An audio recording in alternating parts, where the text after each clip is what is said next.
Doctor Babasaheb Ambedkar हे आज 6 डिसेंबर या दिनी आपणा सर्वांना सोडून गेलेले आहेत। आज 69 वर्ष या गोष्टीला पूर्ण होत असताना पानगाव या नगरीमध्ये पूर्वीच्या ज्या काही उपासकांनी बाबासाहेबांच्या ज्या अस्थिधातू असतील त्या तेथून इथे घेऊन आले आणि त्यांनी या ठिकाणी त्याचं जे काही हे चैत्य स्तूप निर्माण केलेला आहे।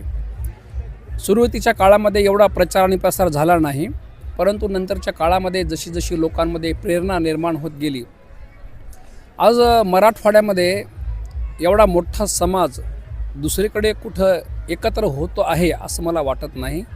पानगाव नगरीमध्ये आज जवळपास लाखावर लोक येत आहेत। जवळपास 2 किलोमीटर दूरवर त्या गाड्यांच्या रांगा आहेत आणि बाबासाहेब आंबेडकरांना अभिवादन करण्यासाठी, त्यांना प्रणाम करण्यासाठी, ज्या महामानवाने हजारो वर्षाची गुलामगिरी नष्ट केली त्या क्रांती सूर्याला नमन करण्यासाठी संपूर्ण त्यांचे अनुयायी या ठिकाणी जमत आहेत, अभिवादन करत आहेत, श्रद्धांजली अर्पण करत आहेत।